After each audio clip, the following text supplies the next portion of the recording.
के ऊपर। तो आज मैं डिस्कस करने वाला हूं उसके आगे की बात है। ये है आपकी क्लास सेकंड। अगर आप लोगों ने पुरानी क्लास नहीं देखी है इस टॉपिक की तो डिस्क्रिप्शन में मैं आपको लिंक देता हूं, आप लोग वहां से एक बार देख के आइए, तब ये क्लास आपको ज्यादा अच्छे से समझ आएगी।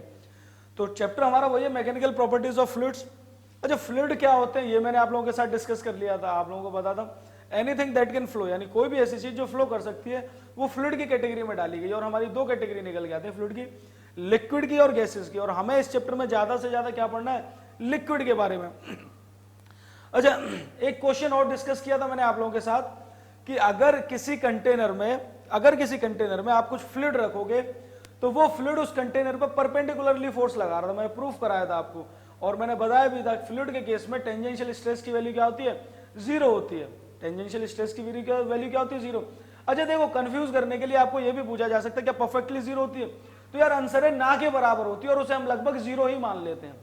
ना के बराबर होती है और हम उसे क्या मान के चलते हैं, जीरो ही ट्रीट करते हैं। आप लोग जानते हो ना फिजिक्स में कि कोई भी वैल्यू ना के बराबर अगर हो तो हम उसे क्लोज टू जीरो मान लेते हैं और अपनी कैलकुलेशंस फर्दर आगे कंटिन्यू कर लेते हैं। तो आज का टॉपिक है हमारा प्रेशर क्या होता है, प्रेशर के बारे में पढ़ेंगे। और आप अगर किसी गहराई पे जा रहे हो पानी में, यानी मान के चलो अगर समुद्र के अंदर आप किसी गहराई पे जा रहे हो तो पानी का प्रेशर आपकी बॉडी पे किस रेट से इंक्रीज होगा। बात आ रही है मेरी समझ में। अगर आप किसी समुद्र में किसी गहराई पे जा रहे हो तो यार आप जानते हो वाटर आपकी बॉडी पे प्रेशर लगाएगा। अब कितना प्रेशर लगाएगा कितनी गहराई पे जाने में, आज उसके बारे में हम लोग एक फॉर्मूला निकालेंगे। चलिए शुरू करते हैं, हमारा प्रेशर क्या होता है। तो प्रेशर के बारे में थोड़ा सा तो लास्ट क्लास पे भी हमने डिस्कस किया था। प्रेशर क्या होता है भाई, प्रेशर के बारे में हम लोग एक जानते हैं, pressure equal to force per unit area. Pressure के बारे में आप सब लोग जानते हो, फोर्स पर यूनिट एरिया। यार लेकिन एक बात बताओ, अगर मैं उंगली से कुछ इस तरीके से प्रेशर लगाऊं, देखो अगर मैं इस तरीके से परपेंडिकुलरली फोर्स लगाऊं तो प्रेशर ज्यादा फेस होगा, तो प्रेशर ज्यादा लगेगा। या फिर अगर मैं ऐसे टेंजेंशियली कुछ फोर्स लगाऊं तो प्रेशर ना के बराबर लगेगा। तो प्रेशर का एग्जैक्ट फॉर्मूला जो होता है ना वो होता है perpendicular force divided by area. तो प्रेशर का एग्जैक्ट फॉर्मूला क्या होता है, perpendicular force divided by area. तो प्रेशर के बारे में क्या लिखोगे, it is the perpendicular force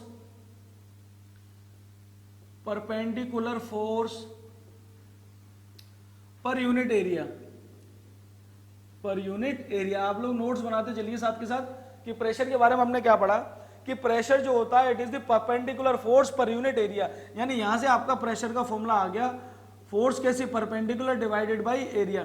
और आप जानते हो इस परपेंडिकुलर फोर्स को आप थ्रस्ट भी कहते हो। इस परपेंडिकुलर फोर्स को आप लोग क्या कहते हो, थ्रस्ट। तो इसका एक और फॉर्मूला क्या निकल के आता है, थ्रस्ट पर यूनिट एरिया। तो आप कुछ भी लिख लो, प्रेशर को perpendicular force divided by area या फिर थ्रस्ट पर यूनिट एरिया, दोनों ही बातें बिल्कुल सही है प्रेशर के केस में। अच्छा इसकी एसआई यूनिट की अगर मैं बात करूं, इसकी एसआई यूनिट देखिए फॉर्मूले से निकाल लोगे आप, ये force per unit area, force की एसआई यूनिट क्या होती है, न्यूटन, और एरिया की मीटर स्क्वायर, यानी न्यूटन पर मीटर स्क्वायर। इसकी एक एसआई यूनिट तो ये निकल के आई, और दूसरी होती है यार इसकी जो नहीं पढ़ोगे आप, पास्कल। इसकी एक तो यूनिट होती है न्यूटन पर मीटर स्क्वायर या फिर आप इसी को पास्कल कह लो।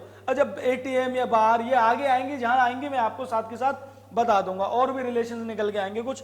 तो फिलहाल प्रेशर के बारे में क्या निकल के आया कि प्रेशर क्या होता है, परपेंडिकुलर फोर्स को डिवाइड कर दो आप एरिया से, तो आपकी जो कैलकुलेशन निकल के आएगी वो क्या निकल के आएगा, आपका प्रेशर निकल के आएगा। चलो अब इसी के बाद यार अगर एक क्वेश्चन अराइज हो जाए, नोट कर लेना आप लोग या स्क्रीनशॉट ले लो।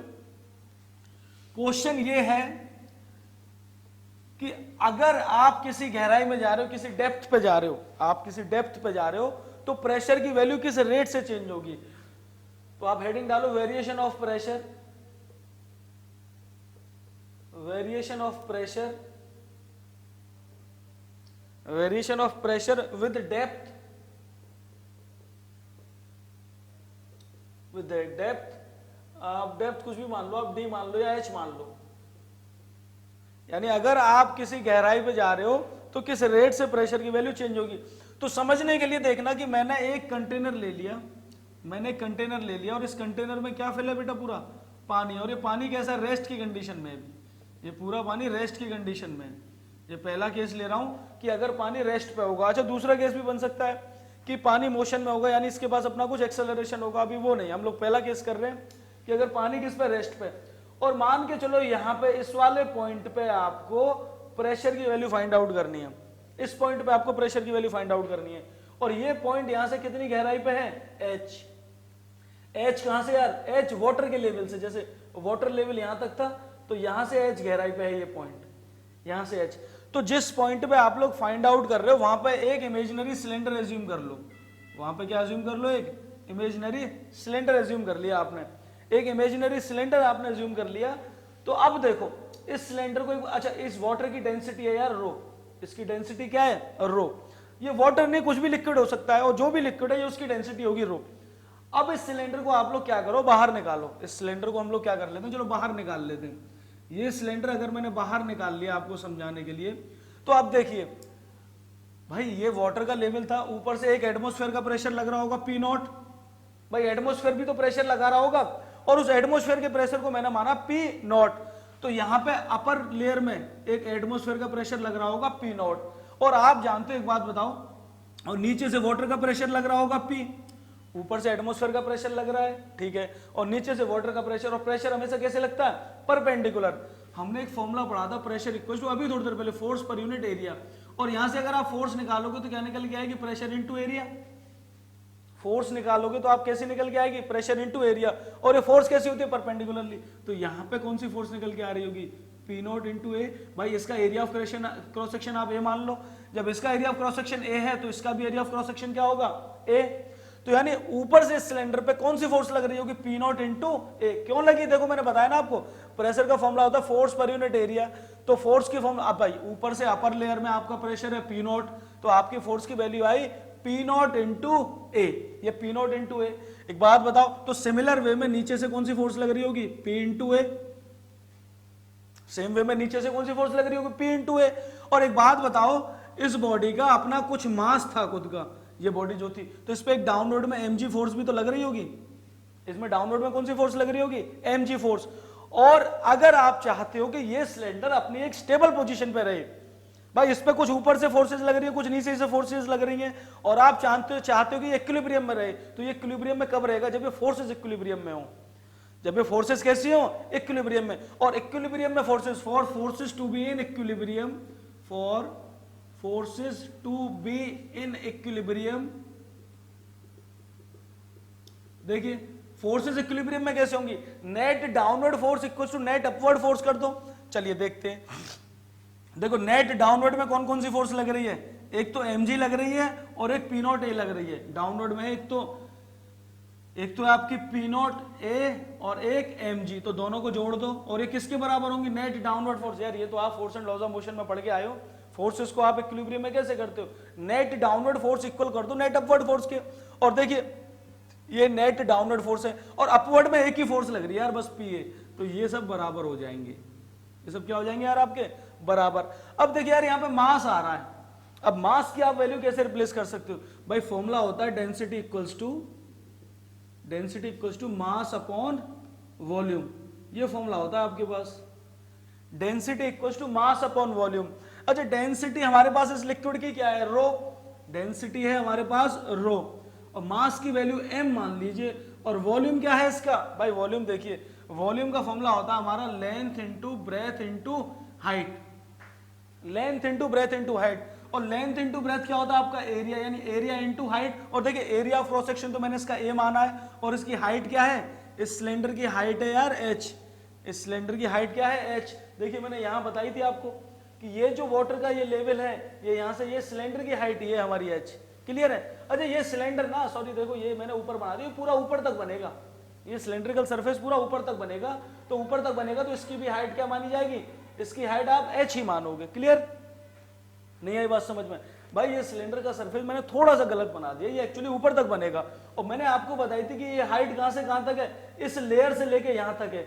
भाई देखो P नॉट प्रेशर तभी तो लगेगा इसके ऊपर लेयर पे जब ये थोड़ा सा एटमॉस्फेयर के संपर्क में होगा, हाँ या ना। चलिए तो अब आपका डेंसिटी मास अपन वॉल्यूम क्या हो जाएगा, वॉल्यूम का फॉर्मूला निकल के आपका एरिया इनटू हाइट, तो वॉल्यूम हो गया आपका एरिया इनटू हाइट। तो देखिए मास की वैल्यू क्या आ जाएगी, यहां से मास की वैल्यू आ जाएगी रो ए इंटू एच, रो ए इंटू एच।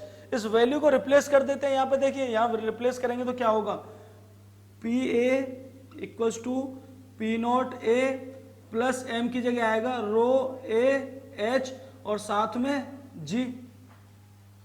कुछ कॉमन आ रहा है? बिल्कुल आ रहा है, ए कॉमन आ जाएगा यहां से, तो यहां क्या बचेगा, P naught plus rho G H, ठीक है, P naught plus rho G H, और यहां पी ए। देखिए ए से ए कैंसिल आउट, ए से ए कट गया, तो आपकी प्रेशर की वैल्यू क्या आई, P naught plus rho G H. Note कर लो एक बार आप, नोट कर लो एक बार आप इसे।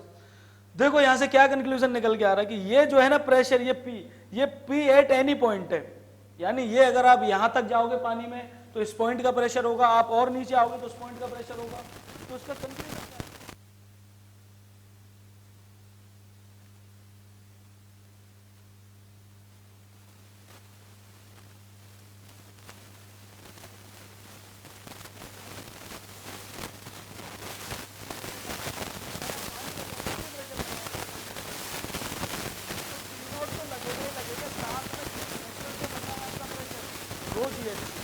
देखो, रो लिक्विड की डेंसिटी हो जाएगी, G acceleration due to gravity, H height आ रही है यहाँ पे, यानी जितनी गहराई में आप जाओगे उतना ही प्रेशर आपका बढ़ता जाएगा, आपका नहीं, एक्चुअली आपकी बॉडी पे प्रेशर बढ़ता जाएगा वाटर का। तो ये रो जी एच फैक्टर से ये प्रेशर आपका इंक्रीज करेगा। नोट कर लीजिए इसे, इसका एक ग्राफ और बनवाता हूं मैं आपसे। नोट हो गया? चलिए, ग्राफ क्या बन जाएगा, graph between pressure and height. देखिए प्रेशर और हाइट के बीच में ग्राफ क्या बनेगा आपका, इस एक्सिस पे आप प्रेशर ले लीजिए, उस एक्सिस पे आप ले लीजिए हाइट, ये प्रेशर हो गया। देखो प्रेशर के बारे में अगर मैं नोटिस करूं तो एक प्रेशर की वैल्यू तो फिक्स है पी नॉट, कि पी नॉट तो लगेगा ही लगेगा, तो मैं यहां तक मान लेता हूं कि ये प्रेशर तो लगेगा ही लगेगा, ये पी नॉट हो गया, ये पी नॉट की वैल्यू लगेगी लगेगी।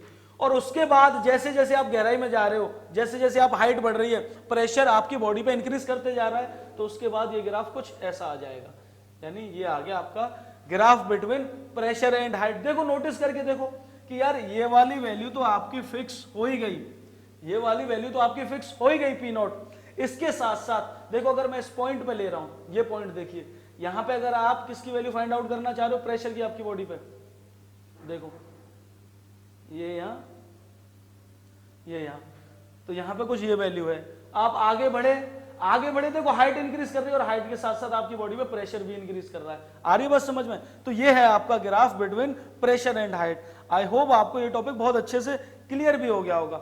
देखो अगर क्वेश्चन बनता है कि हॉरिजॉन्टली प्रेशर सेम रहेगा या वेरी करेगा, तो इसके बारे में मैं आपको बता देता हूं। चलिए हेडिंग डाल लीजिए, वेरिएशन ऑफ प्रेशर हॉरिजॉन्टली। मैं रब कर दूं इसे, आप स्क्रीनशॉट ले लीजिए या आप नोट कर लीजिए।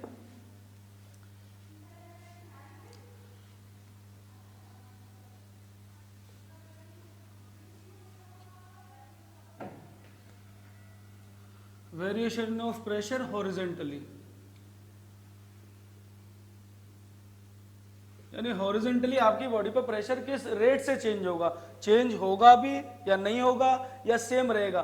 तो देखिए अगर वही मैं एक केस ले लूं, एक कंटेनर है, ठीक है, ये कंटेनर है और एक पॉइंट है ये और एक पॉइंट है ये, और ये दोनों ही सेम हॉरिजॉन्टल लेवल पे हैं, ये दोनों सेम हॉरिजॉन्टल लेवल पे हैं, यानी जमीन से ये भी अगर 10 मीटर ऊपर है तो ये वाला पॉइंट भी जमीन से कितना ऊपर है, 10 मीटर ऊपर। एक यहाँ सिलेंड्रिकल सरफेस अज्यूम करते हैं, यहाँ एक सिलेंड्रिकल सरफेस अगर आप अज्यूम करोगे तो इस तरफ से क्या प्रेशर लग रहा होगा, मैंने मान लिया कि इधर से फोर्स लग रही होगी P1 इंटू ए, मैंने मान लिया इस पॉइंट का प्रेशर P1 है, इस पॉइंट का प्रेशर अगर P1 है तो इधर से फोर्स लगेगी, फोर्स हमेशा कैसे लगेगी यार, परपेंडिकुलर, तो ये फोर्स क्या लग रही होगी P1 इंटू ए, और इस पॉइंट का अगर प्रेशर P2 है तो इधर से फोर्स लग रही होगी P2 इंटू ए, हाँ या ना।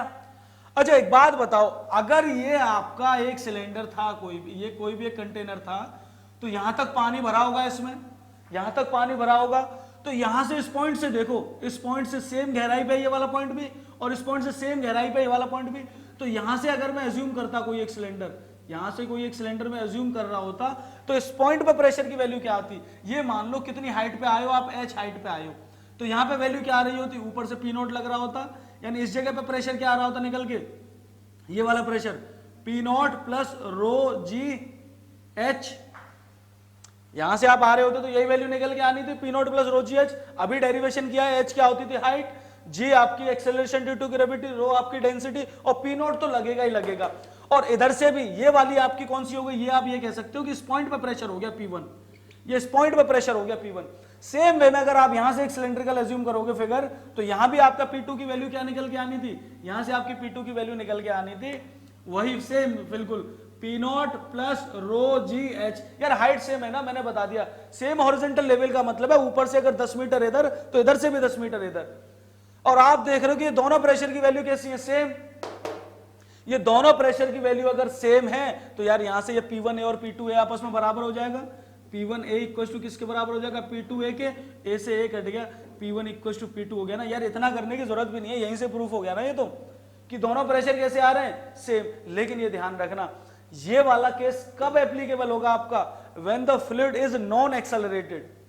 यानी अगर एक्सेलरेशन क्या है, अगर एक्सेलरेशन 0 है तभी ये वाला कॉन्सेप्ट आपका एप्लीकेबल होगा। यानी एक्सेलरेशन 0 के केस में ही आप कह सकते हो कि सेम हॉरिजॉन्टल लेवल पे अगर ये मेरे पास कोई भी एक पाइप है, बात समझना, एक्सेलरेशन 0 का मतलब दो केसेस निकल के आते हैं। या तो लिक्विड रेस्ट पे है, अगर इस पाइप में लिक्विड रेस्ट पे होता तो जितना प्रेशर इस पॉइंट पे होता उतना ही प्रेशर इस पॉइंट पे होता। और एक एक्सेलरेशन 0 का एक और कंडीशन होती है ना, अगर वेलोसिटी कैसी हो जाए, कांस्टेंट। अगर वेलोसिटी कांस्टेंट हो जाएगी तो एक्सेलरेशन भी क्या हो जाएगा आपका, 0, क्योंकि एक्सेलरेशन क्या होता है, चेंज इन वेलोसिटी। और जब वेलोसिटी को चेंज नहीं हो रही तो एक्सेलरेशन क्या हो गया, 0। नहीं आई बात समझ में? अरे यार सिंपल सा तो कॉन्सेप्ट है बिल्कुल। एक्सेलरेशन के बारे में हमने क्या पढ़ा था, it is the rate of change of velocity. अगर वेलोसिटी चेंज ही नहीं हो रही, सेम रेट से चल रही है, तो यानी ये केस भी है कि अगर इस पाइप में पानी सेम रेट से फ्लो करेगा, 10 मीटर पर सेकंड से अगर पानी फ्लो कर रहा है, तब भी इस पॉइंट का प्रेशर और इस पॉइंट का प्रेशर आपस में सेम होगा। लेकिन अगर फ्लूइड एक्सेलरेटेड है, वो मैं नहीं कह रहा। यानी ये पूरा कॉन्सेप्ट आपका 0 एक्सेलरेशन के केस में। अगर एक्सेलरेशन होगा तो क्या होगा, अगली क्लास में हम लोग पढ़ेंगे उसे। तो आई होप प्रेशर का पूरा कॉन्सेप्ट आप लोगों को बहुत अच्छे से क्लियर हो गया होगा। और प्रेशर कैसे डेप्थ के साथ या हॉरिजॉन्टल लेवल पे कैसे अपना रंग चेंज करता है, अपना रंग दिखा देता है आपको, वो भी आपको क्लियर हो गया होगा। और अगर वीडियो अच्छी लगी, समझ आ गई, तो लाइक भी कर देना, कमेंट करके बता देना। और कहने की जरूरत नहीं है कि शेयर भी करनी होगी आगे। और चैनल अभी तक सब्सक्राइब नहीं किया है तो वो भी कर देना। चलिए मिलते हैं अगली वीडियो में आप लोगों के साथ, तब तक बाय।